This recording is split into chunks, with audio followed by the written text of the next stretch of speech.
안녕하세요.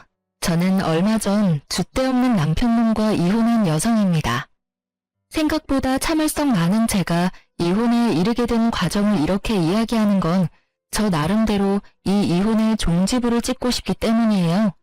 사실 여전히 저는 이 남편 때문에 얻은 남성 불신 때문에 너무도 고생하고 있는 중이거든요. 이혼만 하면 다 잊고 정말 혼자, 아니 애랑 둘이서 잘 살 줄 알았는데 그것이 그리 쉬운 일이 아니더군요. 이제는 이미 끝난 일인데도 여전히 저를 괴롭히고 있거든요. 아무것도 하지 않고 멍하니 있을 때나 가끔씩 아이가 아빠에 대한 이야기를 할 때면 생각만으로도 우라통이 터져서 미쳐버릴 것 같아서요. 친구에게 이야기했더니 차라리 다 털어놓으면 마음이 편해지지 않겠냐는 생각으로 사연 글을 써봅니다. 저와 남편은 같은 직장에서 일하는 동료로 만나서 결혼했어요. 동갑이었기 때문에 제가 실제적으로는 더 오랫동안 회사에서 근무를 하고 있는 상황이었고, 남편은 저희 회사에 들어오기 전에 벌써 두 군데의 회사를 거쳐 들어온 상황이었어요. 남편은 느긋하고 쾌활한 성격의 분위기 메이커였어요. 옆에 있기만 해도 주변 사람들이 즐거워했으니까요. 그렇지만 일을 잘했냐고 물어본다면 글쎄요 라는 답밖에 못할 정도로 일은 못했어요. 제가 옆에서 봤을 때는 못한다기보다는 따분해하고 금방 흥미를 잃을 것 같다는 느낌이 더 컸죠. 당시에는 젊은 사람에게 회사라는 게 다 그런 거라고 생각했기에 별로 큰 문제 삼지 않았어요. 하지만 지금 돌이켜보면 남편은 한 가지에 진득하게 붙어서 집중할 수 있는 사람은 아니었어요. 처음에 말한 그대로 줏대가 없는 사람이었거든요. 그래도 같이 있으면 즐거운 사람이었기에 남편이 제게 고백을 하고 청혼까지 했을 때는 당연히 받아들였어요. 결혼이라는 게 중요한 건 저도 알았지만 저도 처음 해보는 거고 상대방을 다 안다고 착각하고 있었거든요. 내가 그 사람의 모든 모습을 봤다고 또 알고 있다고 말이죠. 그렇게 맹신했던 대가는 결혼 후에 모두 지불하게 됐죠. 이런 상황에 시댁이라도 저와 마음이 맞았다면 제가 힘든 일도 없었을 텐데 시댁도 저와는 영 다른 세계의 사람들이었어요. 시어른들은 남편을 최우선으로 생각하는 사람이었어요. 물론 제 자식 귀엽고 사랑스러운 건 당연한 거지만 시부모는 좀 지나치다고나 할까요? 무슨 일이 벌어져도 남편보다는 제 탓을 하더군요. 저와 결혼하지 않았을 때는 도대체 누구 탓을 했을까 하는 그런 생각까지 들도록 만드는 분이었어요. 저와 직접적으로 연관된 일이 아님에도 언제나 제 탓을 하고 남편을 두둔하는 분들이었죠. 게다가 무엇보다 맞벌이를 그다지 좋아하지 않으셨고 그 시간에 제가 남편을 내조하고 육아를 해주길 바라는 분들이었어요. 하지만 그럴 수는 없었죠. 두 사람이 벌어도 수도권에서 살면 모자라게 되어 있거든요. 저희 친정이나 시댁은 고만고만한 데다가 저랑 남편 직장도 그리 좋은 곳은 아니라 많이 벌지도 못했으니까요. 현실적으로 안 되는 문제를 언제까지고 꼬투리 잡아 요구하시는 분들을 보며 이대로 결혼 생활이 잘 될까 싶은 생각도 들었었죠. 그리고 그런 고민에 확신을 더해주게 된 사건이 벌어졌어요. 결혼 후 4년 차에 일어난 일이었죠. 그때는 이미 첫째가 태어났고 저는 이제 막 육아휴직에서 복귀한 상황이었어요. 그런데 남편이 갑자기 며칠째 저한테 그런 소리를 하더군요. 당신은 내가 이 직장보다 더 좋은 곳에 갈 수 있을 거라고 생각하지 않아? 그게 무슨 말이야? 왜? 더 좋은 직장에서 오래? 오라면 가야지. 돈도 많이 주고 복지도 빵빵하면 두말 없이 돌아서서 가야지. 역시 그렇지? 왜? 어디서 연락 왔어? 뭔데 그런 걸 물어? 사실은 내가 공무원 공부를 생각 중이거든. 아무래도 안정적이고 길게 갈 수도 있고 복지도 좋잖아. 그래서 그러는데 당신이 좀 도와주지 않을래? 저는 천진난만하다 못해 멍청한 남편의 얼굴을 보며 당황했어요. 갑자기 30대 후반의 무슨 공무원 타령인지. 저는 어이없다는 얼굴로 말했죠. 공부는 무슨 공부야. 공무원 공부 시작할 생각하지 말고 차라리 일이나 계속해. 당신 잊었나 본데 우린 애가 있는 3인 가족이거든? 당신 공부한답시고 돈 안 벌면 내가 번 돈으로 생활해야 하는데 감당이 안 돼. 절대로 안 된다고. 그러니까 절대로 허튼 생각하지 말고 지금이라도 생각 접어. 내가 가만히 생각해봤는데 나는 일반 회사랑 궁합이 안 맞는 것 같단 말이야. 내 성격이랑 맞지도 않고. 누군 성격이 맞아서 이래? 아니, 젊고 결혼 전이라면 당신이 어디서 뭘 하든 상관 안 하는데 당신 지금은 애 아빠고 책임져야 할 가족이 있는 사람이야. 성격만으로 일 때려치우고 나간다는 건 정말 말도 안 되는 이야기라고. 게다가 직장 나오고 다음 계획이 공무원 공부라고? 그거 경쟁률이 몇 대 몇인지는 알고 이러는 거야? 아니면 나 일부러 엿먹으려고 이러는 거야? 결국 큰 소리가 나올 수밖에 없었죠. 그렇지만 남편의 요구는 계속됐어요. 그 주 주말에 시댁에 가서도 똑같은 말을 들어야 했고 저도 똑같은 말을 되돌려줬죠.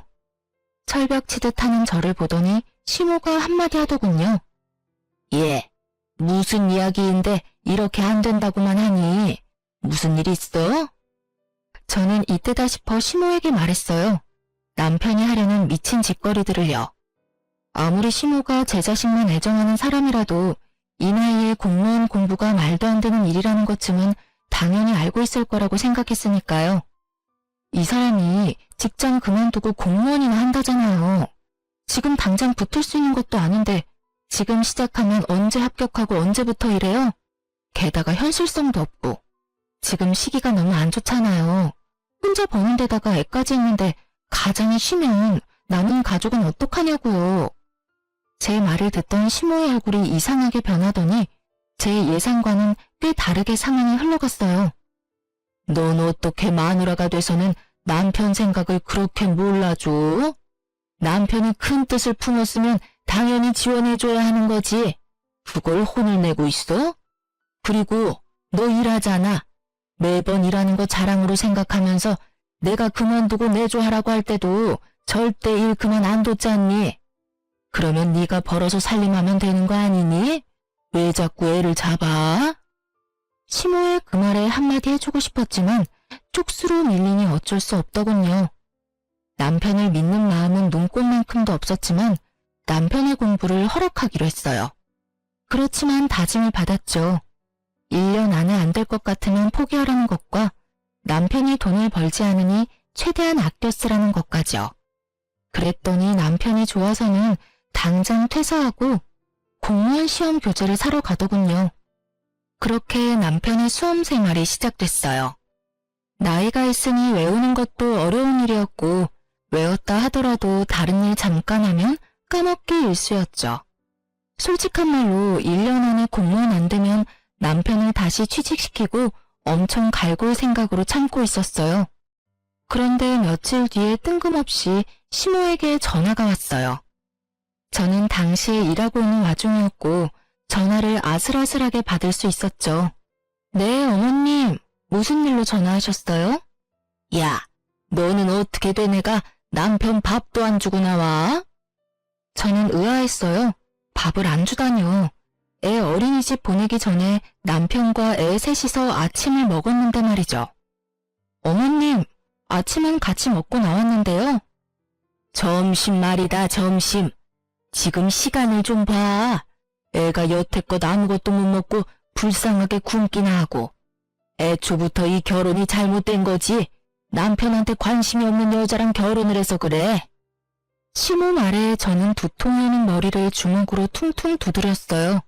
시모가 우리 집에 갔을 리는 없고 가지 않았다면 답은 하나죠. 남편이 시모에게 밥 못 먹었다고 찡찡댔다는 거. 그리고 그 이야기에 시모가 전화와서 이런 어이없는 말을 하는 거고요. 어머님, 죄송하지만 저는 지금 회사에서 일하는 중이에요. 가까우면 모르겠지만 왕복 1시간이고요.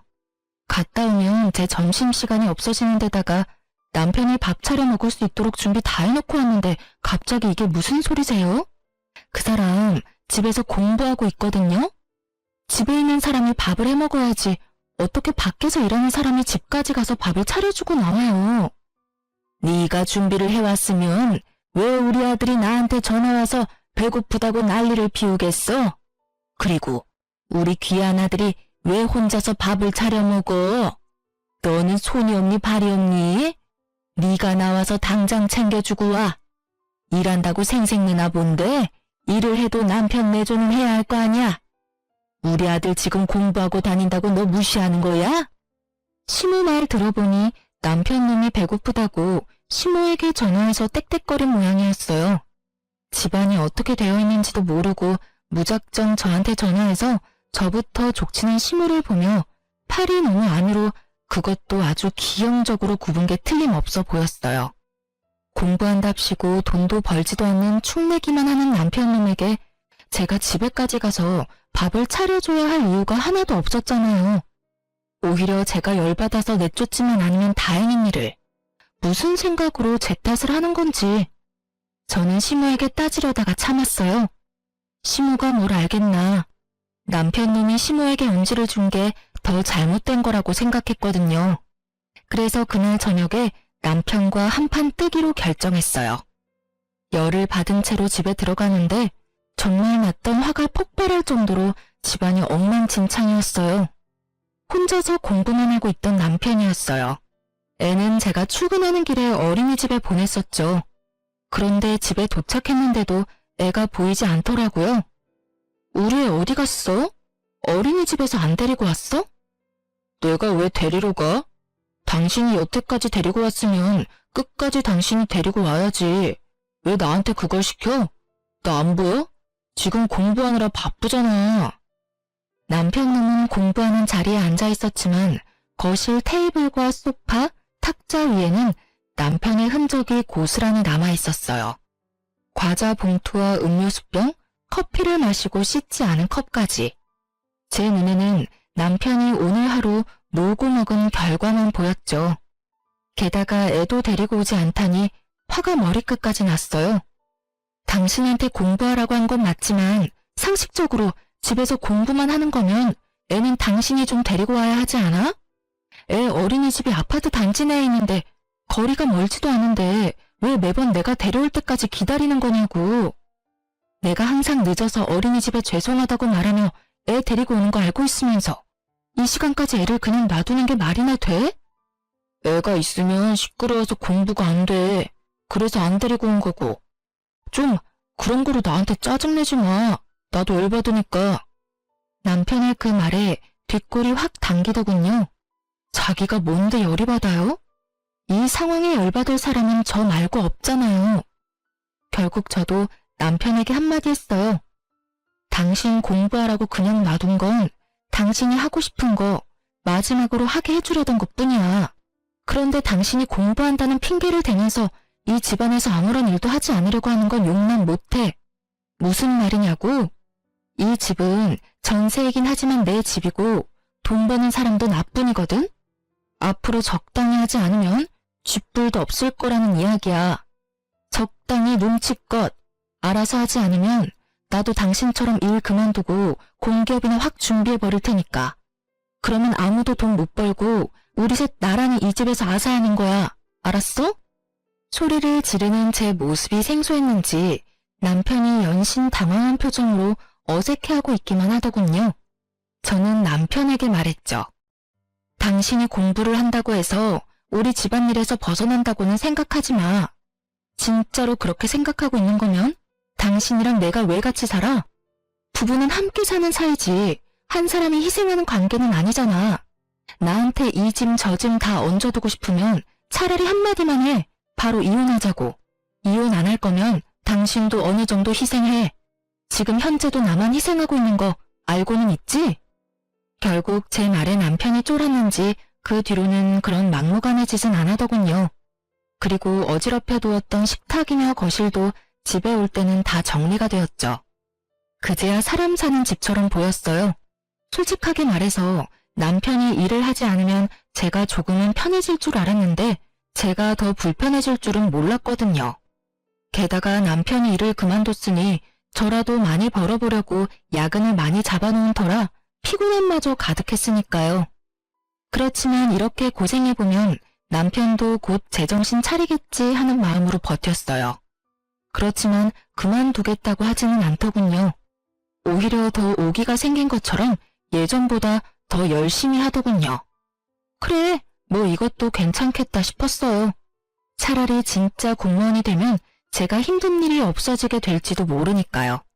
그런 생각으로 남편을 놔뒀어요. 다만 그 이후로는 일하지 않으면 사람 대접을 하지 않겠다고 하니 남편이 설거지며 아이 등 하원을 시켜주더군요. 이때가 가장 평온했고 별일 없는 날들이었던 것 같아요. 그 뒤에는 제 상상을 초월하는 일이 벌어졌거든요. 얌전히 공부만 하고 있을 거라 생각했던 남편이 어느 날은 제게 슬며시 다가와 한마디 툭 꺼내더군요. 나 직장 생활은 내 체질에 안 맞는 것 같아. 특히 다른 사람 밑에서 일하는 게 힘든데 다른 회사의 직원으로 가든 공무원으로 가든 내 위로는 다 내가 고개 숙일 사람밖에 없으니까. 그래서 이번에는 특별히 장사를 한번 해볼까 싶은데 어때? 저는 너무 당황했어요. 공부를 시작한 지 1년이 지나서야 그런 말을 하더군요. 당신 지금 공부한 지 1년이나 됐어. 장사라니. 그거 할 거면 공부는 뭐하러 한다고 그랬어? 1년이라는 시간을 투자했으면 모든 결과를 보고 결정해야 할 거 아니야. 결과보다는 내 성격이 그런 것 같아. 어차피 공무원도 계급사회인데 내가 적응 못할 것 같거든. 그럴 바엔 차라리 내가 사장인 자영업자가 되는 게 나을 것 같아서. 말을 한 번 내뱉었으면 좀 지켜. 당신이 하는 생각에 이리저리 휘둘려야 하는 내 생각은 안 해? 1년째 혼자 집안 살림하며 돈 쓰고 있는데 당신은 나한테 미안하지도 않아? 미안하게 생각하니까 장사를 하겠다는 거잖아. 내가 그런 성격이 아닌데 어떻게 하고 싶지 않은 걸 시켜. 내가 하라고 했어? 난 분명히 처음에 당신 공부하고 했을 때 말렸거든? 한참 공부시켜 놓으니까 이번에는 뭐? 장사? 난 절대로 그거 허락 못해. 차라리 지금 공부를 계속하던지 해. 이래서 당신이랑은 대화가 안 된다고. 알았어. 내가 대충 알아서 할 테니까 당신은 신경 쓰지 마. 신경을 쓰이지 않을 리가 없잖아요. 그날 이후로 저는 남편의 일거수일투족에 신경을 썼어요. 뒤를 쫓는 정도는 아니었지만 그래도 이 사람이 무엇을 하고 있는지 정도는 알아야 한다고 생각했어요. 사고 치기 전에 막아야 한다는 일념으로 말이죠. 그런데 한창 남편이 공부도 팽개치고 열심히 여기저기 움직이더군요. 그러더니 장사 이야기가 나온 지 한 달 만에 저한테 말하더라고요. 당신 돈 좀 있어? 나 꼭 필요한데 써야 하는데 좀 빌려줘. 나중에 2배로 갚아줄게. 무슨 일이야? 설마 또 장사 때문에 돈 빌리는 거면 난 절대 못 줘. 난 승산 없는 일에는 투자 안 해. 승산이 왜 없어? 이번에 친구 정훈이 좋은 아이템 가져왔거든? 당신도 들으면 진짜 혹할 것 같은데. 지금 가게 리모델링에 돈이 좀 쪼들려서 그래. 당신이 좀만 도와주면 안 될까? 장사하는 거면 돈 안 준다고 했지. 그리고 벌써 일 다 버렸잖아. 게다가 동업? 그리고 리모델링이면 이미 가게가 들어섰다는 건데 가게 세울 돈은 어디서 났어? 내가 받은 퇴직금 좀 넣었지. 그리고 모아뒀던 돈도 넣었고. 저는 제 귀를 의심할 수밖에 없었어요.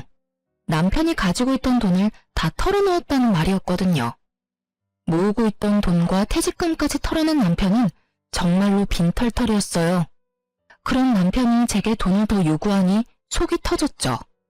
그 가게가 어떤 가게인지는 모르지만 일단 저는 제 인생에만 집중하기로 했어요. 그 말은 돈을 빌려주지 않았다는 뜻이죠. 제가 돈을 빌려주지 않으니 남편 놈이 아주 열받는다는 표정으로 저한테 눈으로 욕을 마구마구 하더라고요. 그러나 더 이상 달라고 요구하지 않고 사라졌어요. 저는 남편이 어디로 갔는지 알 수 없었지만 어디든 제발 제정신 차릴 수 있는 곳에 가길 바랬어요. 그리고 한 달 정도 지났을 때 시모가 제게 전화를 했어요. 네, 어머님. 어쩐 일로 전화하셨어요? 너 얼마 전에 빌려간 4천만 원은 언제 갚을 거니? 돈을 갚으라고요? 금시초문인 일이었죠. 저는 시모에게 돈을 빌린 적이 한 번도 없었거든요. 게다가 4천만 원은 큰 돈이었죠. 그래, 네가 우리 아들 시켜서 돈 가져갔잖아. 이번에 전세 계약할 때 집주인이 4천만 원 올려받게 됐다면서? 저는 그런 말을 한 적이 없었거든요. 어머님, 혹시 그 돈을 준 계좌는 그 사람 계좌인가요? 그래, 아들 앞으로 보냈다. 몇 달 있다가 이자까지 쳐서 보내준다고 했잖니. 그런데 가만히 생각해보니까 그렇게 큰 돈을 그냥 빌려준 게 좀 그래서 말이야. 와서 차용증이라도 써야 할 것 같아서. 시간 되면 아들이랑 집에 좀 오거라. 그제야 저는 지끈거리는 관자놀이를 열심히 주물러댔어요. 저한테 돈이 필요하다며 찡얼거리던 남편놈이 시모에게 제 이름 팔아서 돈을 빌렸더군요. 게다가 시모는 그 돈을 덥석 줘놓고는 저한테 돈이라도 떼일까 싶어 뒤늦게 차용증을 쓰자고 말하는 거였고요. 저는 일단 시모에게 진실을 알려줬어요. 어머님, 그 돈 남편 계좌로 줬으니까 아시겠지만 저는 이 상황에 대해 아는 게 없어요. 그리고 전세는 아직 재계약 이야기도 안 나왔고 집주인에게 연락도 없었거든요. 제 명의로 계약했으니 연락도 저한테 올 텐데 그럴 기미도 없어요. 그럴 시기도 아니고.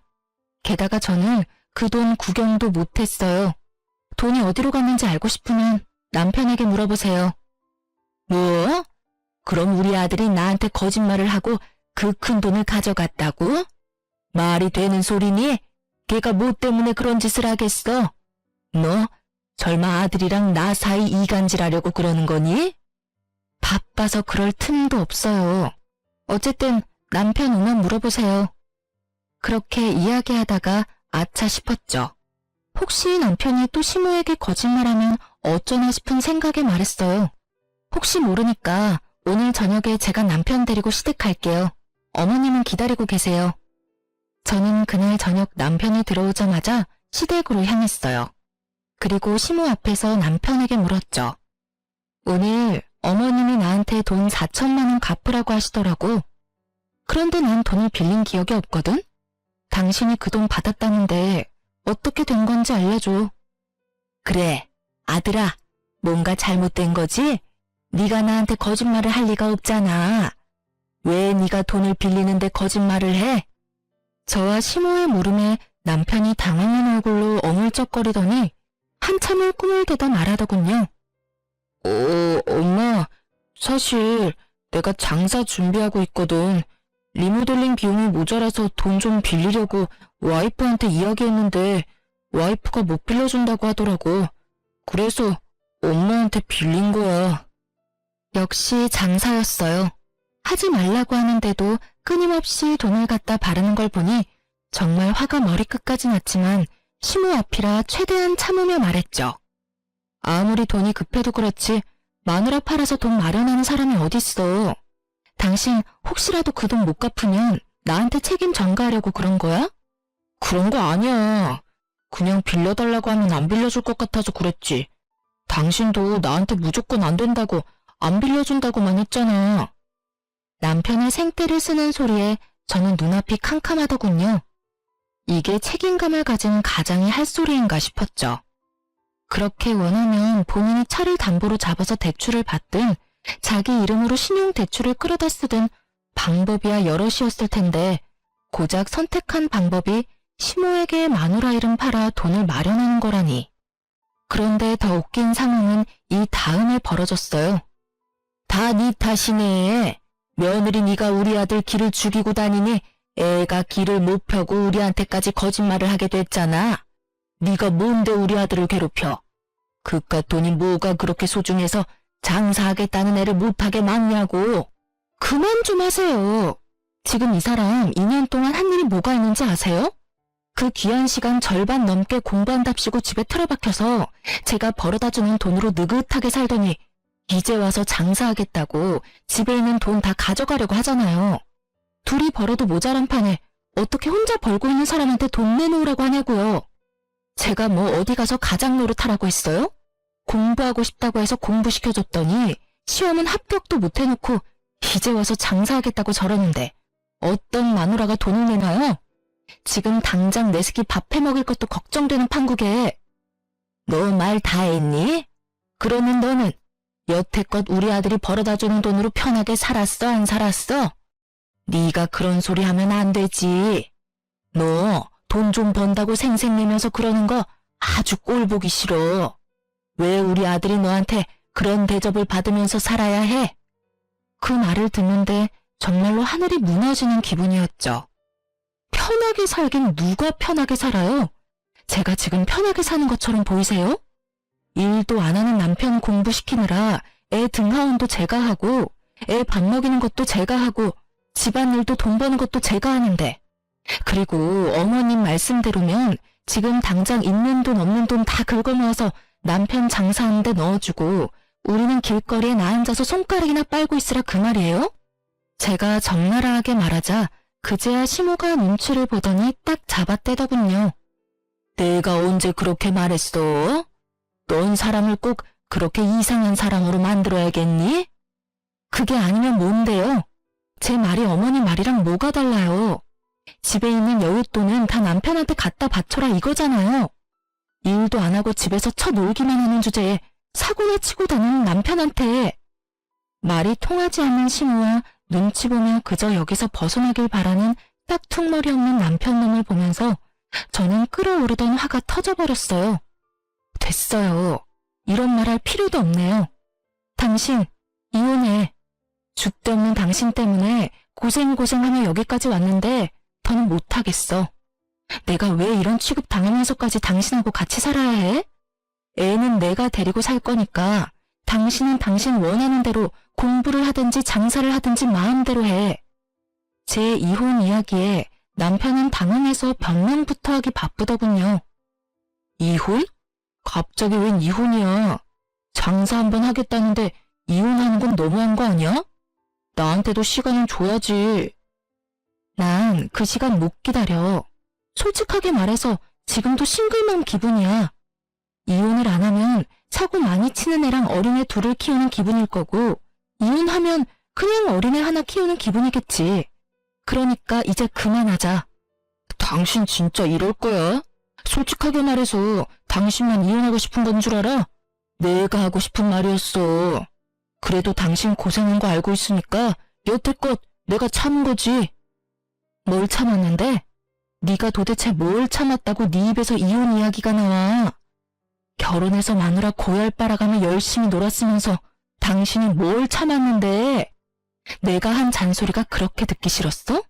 당신이 정상적으로 직장만 다니고 있었어도 내가 그랬겠어? 와, 내가 이런 남자랑 결혼했다니 진짜 최악이다, 최악. 그래, 당신도 이혼하고 싶었다니 다행이네. 질질 끌고 할 필요도 없이 깔끔해서 좋겠어. 이런다고 내가 무서워할 줄 아나 본데 당신이나 후회하지 마라. 여태껏 나 깔본 거 생각하니까 더 열받네. 줘, 이혼 서류. 지금 당장 작성해서 줄 테니까. 그래야 돼. 잘 생각했어. 이런 여자가 남편 잡아먹는 년이야. 세상 천지에 반이 여자고 우리 아들 내조 잘해줄 여자도 어딘가에는 있을 거다. 처음부터 이런 여자인 걸 알았으면 결혼을 허락하지도 않는 건데. 시모의 응원의 말에 힘입었는지 결국 남편놈은 그 자리에서 이혼 서류를 작성하더군요. 이혼 서류는 제가 가져온 거였어요. 솔직하게 말해서 이혼할 마음으로 들고 왔다기보다는 이걸 보면 남편놈도 제정신 차리지 않을까 싶어서 가져온 건데 아예 반대 결과가 나타나 버렸죠. 남편놈이 그걸 작성하는 걸 보는데 괜스레 화가 더 치밀어 오르더군요. 내 지가 더 속 시원해하고 기세등등한지. 나중에 나 잘되고 나서 애 앞세워서 찾아오진 않아. 뭐래? 웃기고 앉았네. 돈이나 벌고 그런 말 하는 게 어때? 지금 당장 돈 10,000원도 못 버는 인간이 허세는? 결국 그렇게 저는 이혼 서류를 냈어요. 소송을 하게 되겠지만 제게 불리할 거라고는 생각지 않았어요. 그만큼 남편의 행동은 정말 최악이었으니까요. 그리고 제가 불리한 판결을 받는다 해도 저 남자와는 더 이상 엮이고 싶지 않았거든요.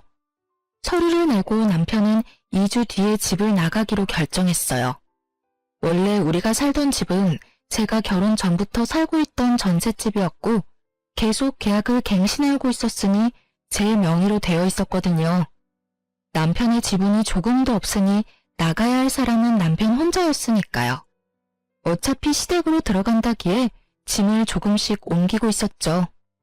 그런데 서류 내고 일주일 정도 뒤부터 남편놈이 초조해하며 제 눈치를 보기 시작하더군요. 저는 관여하고 싶은 마음이 조금도 없었기에 아예 모른 척했어요. 그런데 모른 척해도 들리는 걸 듣지 않게 막을 방법은 없잖아요. 그런데 전화통을 계속 받지 않는 누군가에게로 연락하는 걸 봤죠. 쎄한 기분이 들었어요. 알고 보니 남편과 동업한다던 친구가 잠수를 타서 연락이 안 되는 데다가 리모델링하고 있던 곳은 완전 남의 가게였던 거예요. 한마디로 사기를 당한 거였죠. 어차피 저는 이혼을 할 사람이고 저는 애를 데리고 있잖아요. 남편놈이 저 상태면 위자료는커녕 아무것도 못 받겠다 싶어서 시모에게 전화를 했어요. 네가 무슨 일로 전화니? 나는 할 말 없다. 이미 우리 아들이랑 이혼하기로 한 거 잊었어? 나한테 이혼은 실수였다고 말하기만 하면? 그런 거 아니에요. 어머님 아드님이 사기를 당한 것 같네요. 동업한다는 친구가 연락이 안 되는 것 같아요. 본인 퇴직금이며 모아둔 돈도 다 장사 미천으로 동업자에게 갖다 바친 모양인데 어머님 돈도 거기 들어가 있지 않나 싶어서요. 제 말에 갑자기 수화기 너머로 목소리가 뚝 끊기더군요. 사기? 넌 도대체 뭘 했길래 남편이 사기를 당하도록 만들어? 엉망진창으로 해놓고 이혼하면 너 혼자 도망가겠다는 거랑 뭐가 달라? 설마 이럴 거 알고 이혼하자고 한 거니? 사기 당할 걸 누가 알겠어요. 그리고 저는 애초에 장사하는 걸 반대했던 사람이라고요. 무슨 말만 하면 다 제 탓을 하시는데 이렇게 된 건 어머님 탓이 제일 크잖아요. 아들이 허튼 짓 하는 것 같으면 부모가 말리든지 타이르든지 해야 하는데 어머님 뭐라고 그러셨어요? 며느리가 남편 이겨먹으려고 한다고 남편 하고 싶은 대로 못하게 한다고 엄청나게 혼내셨잖아요. 그때 막았으면 이런 꼴 받겠어요? 그러면 어쩔 수 없지. 네 전세금 빼서 나한테 갚아. 나는 그 돈 무조건 받을 거니까. 전세금은 오로지 제 돈이라서 그렇게 못하죠. 그리고 돈 빌린 사람이 따로 있는데 왜 저한테 그러시는지? 저는 그 돈 구경도 못 해봤고 어차피 법원에서 금융 기록 확인하면 남편한테 흘러가서 남편이 동업자한테 준 거 다 확인될 거예요. 그리고 와이프랑 자식 방임한 건 남편 책임이니까 그에 대한 위자료는 아마 제가 받아야 할 거고요. 남편이 못 내면 저도 법적으로 할 수 있는 조치는 다 취할 거예요. 그러니까 앞으로 아드님 고삐 잘 쥐고 있으시라고요. 제 말에 시모는 놀랐는지 대답을 못 하더라고요. 결국 그날 남편은 시모에게 불려갔고 집에 왔을 때는 시부모에게 몇 대 맞았는지 제대로 털린 얼굴로 돌아왔더군요. 그러면서 저한테 한마디 하더라고요. 당신이 우리 엄마한테 나 사기당했다고 말했어? 왜 그딴 말을 해? 누가 사기를 당했다고? 동업자한테 돈을 다 넘겼는데 동업자가 연락이 안 되고 리모델링 중이라던 가게가 실제로 다른 주인이 있었던 거면 그게 사기지. 당신은 그게 사기가 아니라고 생각해? 그래서 내가 미리 이야기했잖아. 장사 쉽게 보지 말라고. 그리고 제대로 할 거였으면 돈이 어디서 어떻게 흘러가는지 정도는 당신이 확인하고 같이 돈 쓰는 자리에 있었어야지. 동업자한테 다 맡겨놓고 당신 혼자 편하게 있으면서 장사를 한다고? 내가 처음에는 당신이 줏대가 없는 사람이라고 생각했는데 그게 아니었어. 당신은 세상 모든 일이 그냥 쉽게 보였던 거지. 그래서 매번 뭐 하나 잃어보지도 못하고 딴 거 찾고 그래서 이렇게 사기도 당하잖아. 제 말에 전곡을 찔렀는지 남편놈은 가만히 저만 째려보더군요. 째려보면 뭐 어쩔 건데. 나 째려보고 있으면 동업자가 갖고 나른 당신 돈이 나올 것 같아? 이러고 있을 시간에 그 동업자 찾으러 다니는 게 훨씬 낫지 않겠어? 어차피 일도 없고 공부도 안 하고 한가했잖아. 애를 보기를 해, 집안일을 하기를 해. 아무것도 안 하는데 뭐하러 여기서 전화통만 붙들고 있는지 당최 이해가 안 돼서 말이야. 그리고 말해두는데 나는 어떻게 해서든 내 목 다 받아낼 거야. 그러니까 당신도 그렇게 생각하고 있으라고. 대충 어영부영 넘어가는 건 절대 없을 거니까. 구구절절 다 맞는 소리를 하니 뭐라 말하지도 못하고 여기서 더 싸웠다가는 오히려 이혼에 더 불리해질 것 같으니 남편놈은 조용히 화를 삭히더군요. 만약 사기당한 화를 저한테 다 쏟아냈으면 저도 참지 않고 완전 맞받아칠 작정이었는데 그렇게 되지 않고 끝났어요. 남편 놈은 그날 저녁에 바로 남은 짐을 다 싸서 시댁으로 갔죠. 그렇게 저와 남편은 이혼이 법적으로 정리될 때까지 사적으로 연락하지 않았어요. 그리고 이혼하고 나서 남편 놈의 근황을 듣고는 이혼 참 잘했다는 생각을 했어요. 전 남편은 시댁에서도 밥만 축내며 지냈다고 하거든요. 의욕도 없고 의지도 없고 이년을 내일이 놀아서 회사 생활에 아예 흥미를 잃은 전 남편이 시부모 눈에도 아주 밉보였나 보더군요. 하긴 결혼시켜서 밖에 내놓았을 때는 가까이 있지를 않으니 귀하고 자랑스러운 내 자식이겠지만 집에서 저렇게 철없는 아들을 보고 있으면 어느 부모가 화가 안 나겠냐고요. 게다가 전 남편이 일을 하지 않고 백수로 지내니 저에게 와야 할 양육비가 오지 않게 된 거죠. 제가 매번 남편에게 양육비 달라고 하면 전 남편은 시부모에게 돈 좀 붙이라며 시부모에게 떠맡기기 바빴거든요. 그게 1년이 넘게 지속되자 시부모님들도 알게 된 거죠. 남편이 인간 말종이라는 걸요. 결국 비난의 화살은 제가 아니라 본인들 아들에게 돌아갔고 전 남편은 시부모 등살에 못 이겨 결국 알바를 시작했더군요. 취직을 하려니 공백기가 좀 있는 데다가 본인도 이제 회사 생활이 영 맞지 않다고 생각했는지 아니면 여가 시간을 즐기고 싶었는지 파트타임 알바를 다니고 있더군요. 그리고 일하고 나서 얼마 안 돼서 저한테 연락이 왔어요. 여태까지 한 번도 애를 보러 오지 않았던 놈이 갑자기 애가 보고 싶다고요. 애가 보고 싶다는 아빠를 외면할 수는 없으니 일단 만날 약속을 잡았어요. 그런데 이놈이 만나자마자 어이없는 말을 하더군요. 나 얼마 전에 일자리 구했어. 일도 지금 하고 있고. 지금 생각해보면 나 생각하고 걱정해주는 사람이 당신뿐이었는데 내가 왜 그랬나 모르겠어. 우리 이혼 다시 한번 생각해보지 않을래? 이대로는 내가 너무 미안해서 그래. 당신한테도 아이한테도. 일자리 구했으면 열심히 일해서 양육비나 보내줘. 나는 당신하고 다시 좋은 마음으로 살 자신이 없거든. 솔직히 당신이 변했다고 해도 이미 내 안에서 당신이라는 사람은 애한테 신경도 안 쓰고 자기 좋을 대로 사는 사람으로 고정되어 있으니까. 그냥 한순간의 일탈이었다고 생각하면 안 돼? 나도 나쁜 의도로 그런 건 아니잖아. 다 우리 가족 잘 되라고 한 선택이었는데 그게 잘 안 됐을 뿐이고. 만약에 내가 한 선택들이 다 잘 됐다면 당신도 나와 이혼하지는 않았을 거 아니야. 아니, 그래도 나는 당신이랑 이혼했을 거야. 당신이 착각하고 있는 것 같은데 내가 확실하게 말해줄게. 당신이 잘 되고 못 되고를 떠나서 당신이 한 선택들은 나랑 애를 생각하면 선택할 수 없는 일들 뿐이었어. 와이프를 일하게 하고 애도 돌보지 않고 하지 말라는 것만 골라서 한 모든 것들이 말이야. 그러니까 한마디로 너는 네 생각만 하는 이기적인 놈이라 이거지.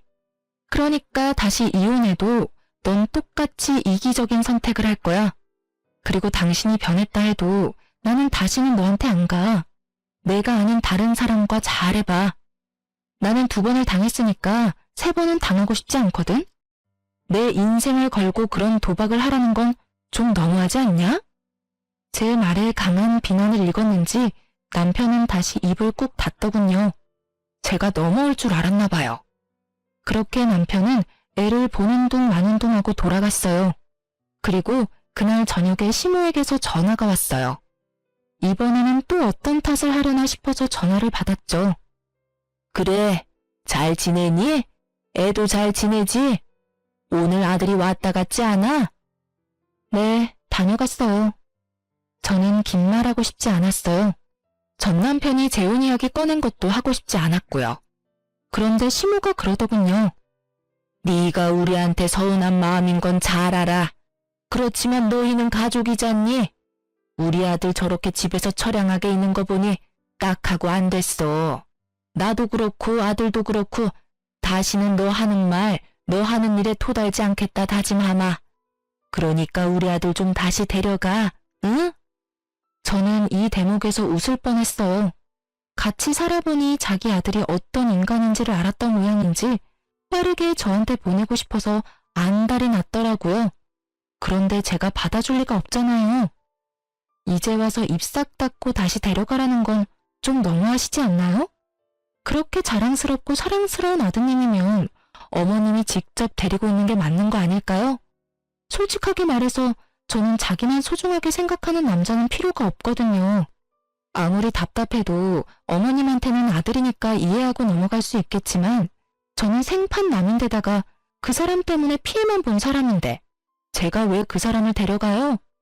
그 사람이 저와 아이를 가족으로 생각했으면 잘하던 일 때려치우고 공부한답시고 백수돼서 돈을 축내는 일을 했겠어요? 와이프가 하지 말라고 단단히 일렀는데도 장사해보겠다고 있는 돈 다 때려받고 사기 당할 일 만들었겠어요? 사기치려는 놈한테는 못 이긴다는 거 알아요. 그러면 그 동업자라는 사기꾼 말 듣기 전에 마누라 말을 조금이라도 귀담아 들었으면 이런 일이 없었을 거잖아요. 제가 왜 어머님을 위해서, 전 남편을 위해서 다시 재혼이라는 희생을 해야 할지 모르겠네요. 그냥 아드님 옆에 계속 데리고 사세요. 저는 사고만 치고 가정에는 충실하지 않은 이기적이고 줏대없는 남자는 필요 없거든요. 저는 제 할 말만 하고 전화를 딱 끊어버렸어요. 이 얼마나 뻔뻔하고 계산적인 사람들인지. 아무리 봐도 자기가 감당 못할 것 같으니까 저한테 다 넘기려는 수작이잖아요. 게다가 전 남편도 시모보다 더 답이 없는 놈이죠. 이혼할 때 그렇게 기세등등하게 큰 소리 쳤잖아요. 잘 되고 나서 애 앞세워서 찾아오지 말라고요. 그 짓을 지가 지금 하고 있는데 제가 받아줄 거라 생각한 게 웃기지 않나요? 그 이혼 직전의 인연은 제 인생의 암흑기와 마찬가지예요. 그때를 생각하면 진짜 자기 혐오에 빠질 정도거든요. 그래도 어떻게든 너무 늦지 않은 시기에 빠져나와 천만다행이라고 생각하고 있어요. 실은 전 남편이 공부를 한다고 했을 때부터 이혼을 해야 하나 싶은 마음이 있었던 것도 사실이고 그때 이혼을 했다면 제가 그만큼 고생할 일도 없었겠죠. 하지만 그 당시에는 그 사람을 한번 믿어보고 싶은 마음이 있었던 건지도 몰라요. 물론 배신당했지만요. 그랬기에 두 번째에는 더 늦기 전에 이혼할 수 있었던 것 같아요. 이렇게 사연글을 통해서나마 제 이혼을 털어놓고 나니 마음에 마침표가 찍혀진 기분이네요. 저와 이렇게 어울려주신 분들께 감사드립니다. 좋은 일로 다시 글을 써볼 기회가 있었으면 좋겠네요. 들어주셔서 감사합니다.